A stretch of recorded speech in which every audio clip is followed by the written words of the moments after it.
Kisah Nabi Muhammad Sallallahu Alaihi Wasallam, Muhammad kecil yang membawa berkah.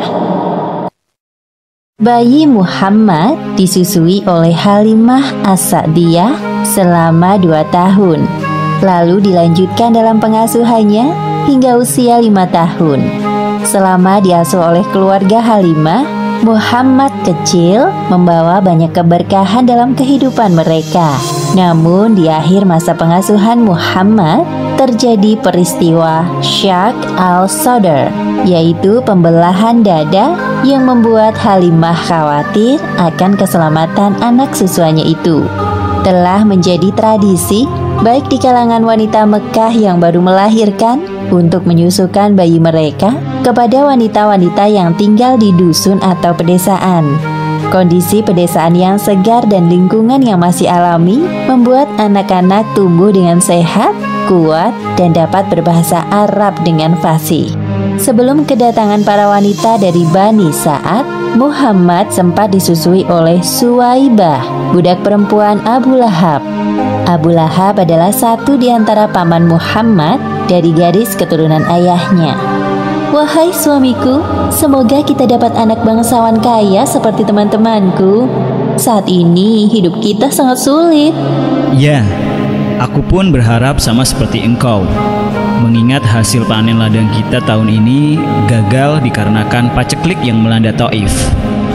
Namun harapan suami istri itu tidak terkabul karena bayi para bangsawan kaya telah diambil oleh teman-teman mereka.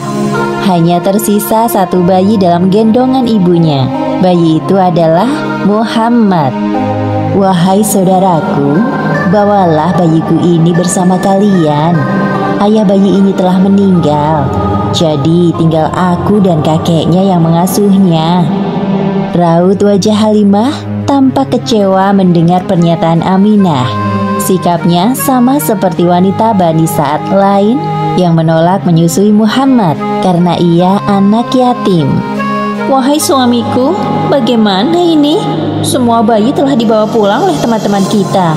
Aku tidak ingin kita pulang dengan tangan kosong. Apa kita bawa saja bayi yatim yang baru saja engkau temui itu, wahai istriku? Demi Allah, aku akan kembali kepada wanita yang menggendong bayi yatim itu dan membawa bayinya pulang bersama kita. Entah kenapa bayangan bayi itu seakan tidak mau pergi dari pikiranku.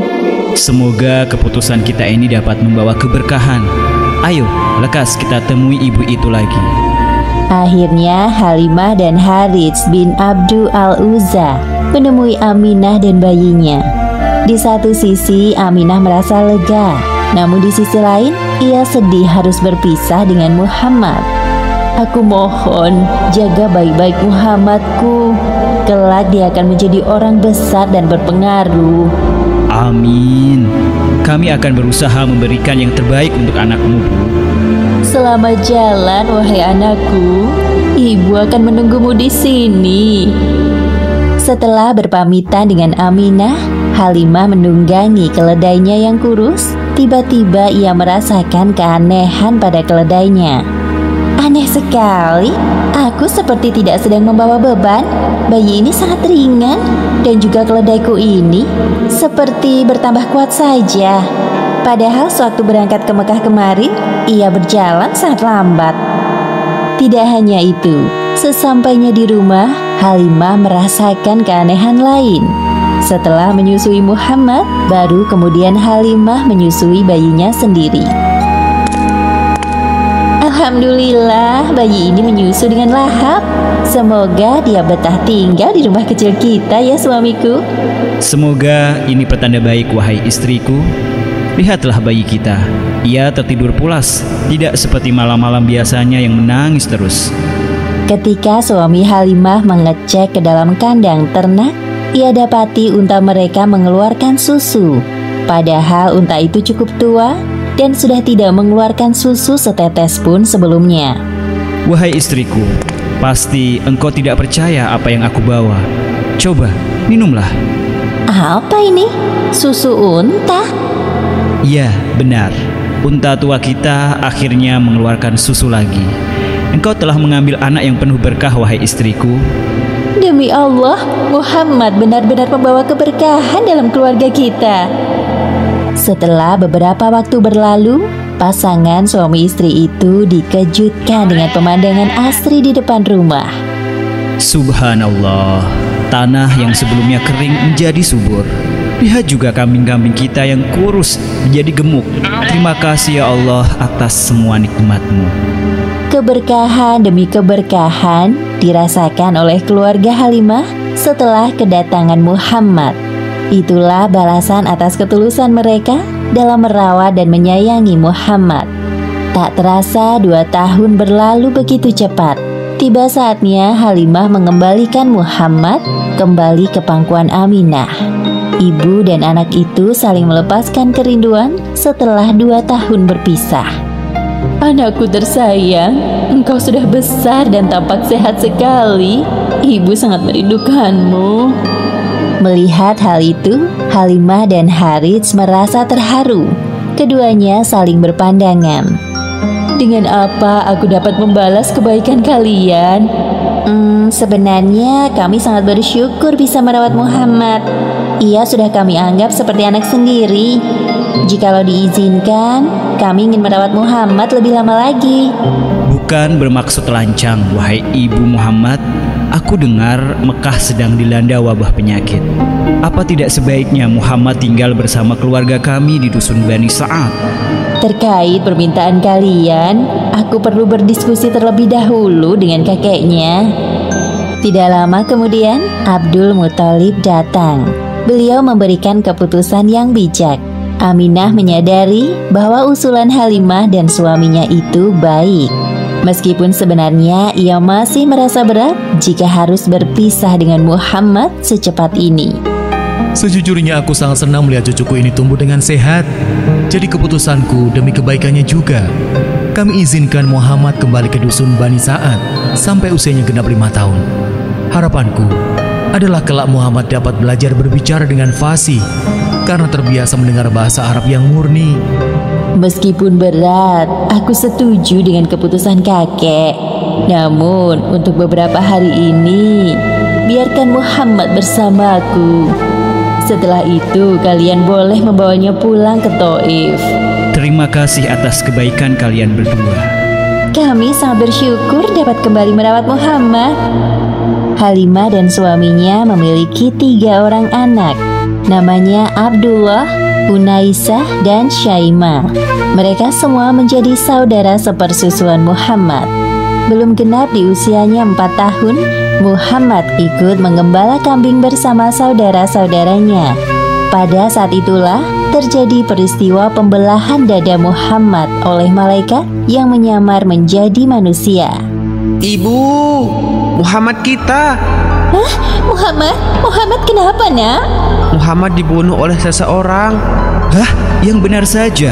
Tunjukkan pada kami, di mana Muhammad? Halimah dan suaminya segera berlari menemui Muhammad. Wajahnya tampak pucat.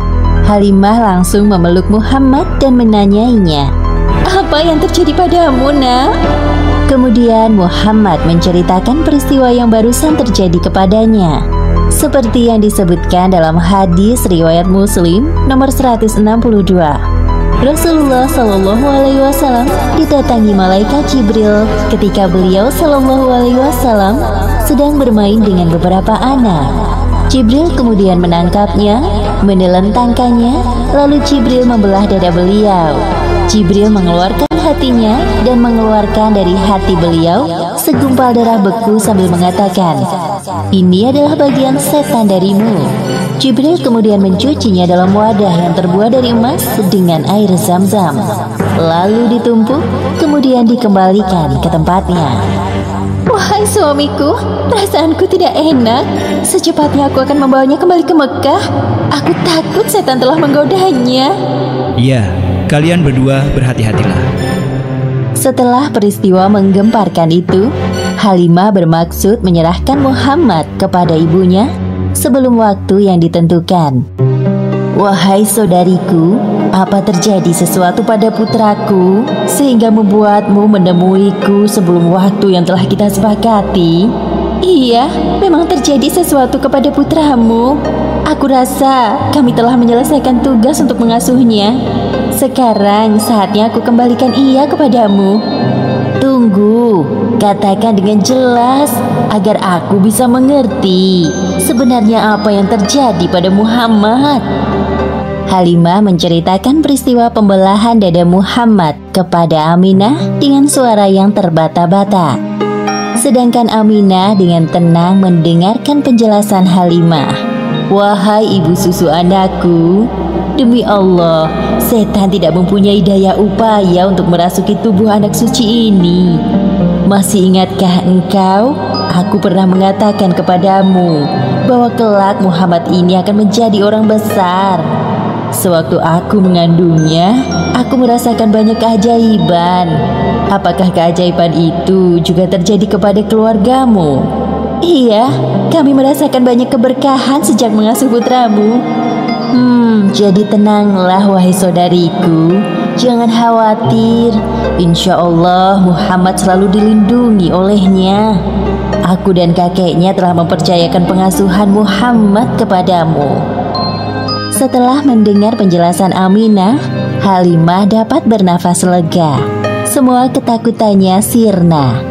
Begitulah akhirnya Muhammad kembali ke dusun Bani Sa'ad bersama Halimah. Sekarang usia Muhammad telah genap 5 tahun. Tidak lama lagi Muhammad akan berpisah dengan keluarga Halimah. Pada hari itu Muhammad dan anak-anak Halimah sedang asyik mengembala kambing sambil berkejar-kejaran. Tiba-tiba Halimah mendatangi mereka dan mengajak pulang. Wahai ibu, ada apa? Mengapa engkau menyusul kami? Tidak biasanya. Kami masih ingin bermain, Bu. Kedatangan Halimah yang tiba-tiba disebabkan ada perasaan khawatir. Terlebih lagi melihat ada 2 orang Habasyah sedang mengintai Muhammad dari kejauhan. Anak-anak, coba perhatikan langit di atas sana. Sepertinya sebentar lagi akan turun hujan. Makanya ibu menyusul kalian kemari. Oh iya, benar juga. Ibu baik sekali menyusul kami. Kekhawatiran Halimah belum berhenti sampai kedua laki-laki itu mendekati Muhammad. Hei anak-anak, kau sudah selesai bermainnya? Tadi itu seru sekali loh. Sebenarnya apa yang paman inginkan? Hahaha, tidak ada nak. Coba kau berbalik badan. Muhammad kecil membalikkan badannya dan 2 laki-laki itu terbelalak melihat punggungnya. Mereka lalu pergi sambil berbisik-bisik. Aneh sekali kedua paman itu. Mereka sangat mencurigakan. Ayo anak-anak, sebaiknya kita pulang sekarang. Kekhawatiran Halimah pun terbukti. Orang-orang Habasyah itu merencanakan hal buruk pada Muhammad kecil setelah melihat tanda di punggungnya. Tidak salah lagi. Menurut berita yang aku dengar bahwa anak laki-laki yang memiliki tanda di antara kedua bahunya itu kelak akan menjadi orang yang besar. Kita harus mendapatkannya sebelum keduluan orang lain. Jika kita berhasil mendapatkannya, pasti raja akan memberikan hadiah besar untuk kita. Sayup-sayup pembicaraan kedua orang Habasyah terdengar sampai ke telinga Halimah. Ia pun segera mempercepat langkah kakinya. Aku harus pergi dari tempat ini. Muhammad sudah tidak aman tinggal di dusun ini. Anak-anak, bisa agak cepat jalannya? Baik, Bu. Untung saja, meskipun dengan susah payah, Halimah dan anak-anak berhasil lolos dari kejaran orang-orang Habasyah yang ingin menculik Muhammad. Anak-anak, sepertinya kalian harus berpisah dengan Muhammad. Sudah waktunya ibu mengembalikan Muhammad kepada ibunya di Mekah. Wahai Muhammad, meskipun kita tidak tinggal bersama-sama lagi, namun kita tetap bersaudara sampai kapanpun. Kita pasti akan merindukanmu, Muhammad. Jangan lupakan persahabatan kita ya, Muhammad. Terima kasih semuanya. Aku tidak akan pernah melupakan kalian semua. Sampai jumpa lagi. Ayo Muhammad, kita harus tiba di Mekah sebelum tengah malam. Pasti ibu dan kakekmu sangat bahagia bertemu denganmu. Akhirnya Muhammad berangkat meninggalkan dusun Bani Sa'ad dengan perasaan haru. Terlalu banyak kenangan indah yang ia lewati bersama keluarga Halimah. Namun di sisi lain, ia juga merindukan keluarganya di Mekah. Matahari mulai tenggelam di sebelah barat. Langit sore semakin gelap. Suasana Mekah di malam hari semakin bertambah ramai. Pada saat itulah Halimah kehilangan Muhammad. Muhammad, Muhammad, di mana engkau, nak? Halimah mencari anak susuannya itu di sekitar, namun tak kunjung ketemu. Dengan berat hati, ia pun menuju rumah Abdul Muthalib. Assalamualaikum warahmatullahi wabarakatuh. Waalaikumsalam warahmatullahi wabarakatuh. Oh, Anda sudah datang. Silakan masuk. Maafkan aku. Hari ini aku berniat mengembalikan Muhammad kepadamu. Tapi sampai di Mekah atas, Muhammad hilang. Aku telah mencarinya, namun tidak ketemu. Memang aku belum hafal tempat-tempat di sini. Jadi, bagaimana ini? Tenanglah, Bu. Aku akan mengutus orang untuk mencari cucuku. Engkau tunggulah di sini. Setelah Abdul Muthalib meminta tolong kepada tetangganya untuk mencari Muhammad, beliau berdoa di depan Ka'bah. Ya Allah, mudahkanlah cucuku Muhammad untuk kembali kepada kami. Hanya Engkaulah yang dapat memudahkan pencarian ini. Tak lama kemudian, Abdul Muthalib bertemu dengan Muhammad. Ia diantar oleh Waraqah bin Naufal dan temannya.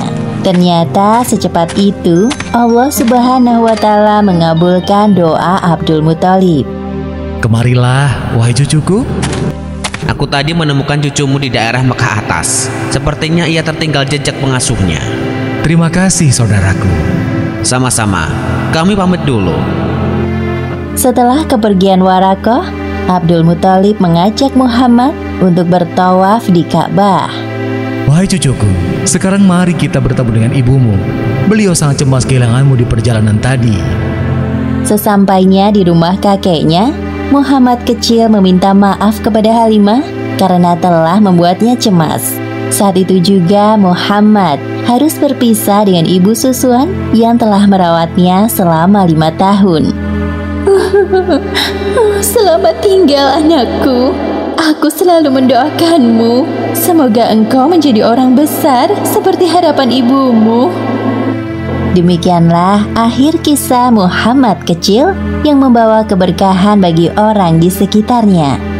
Dalam kisah ini, pelajaran yang dapat kita ambil adalah kerjakan segala sesuatu dengan niat ikhlas mencari ridha Allah, maka keberkahan akan mengikutimu. Wallahu a'lam bishawab.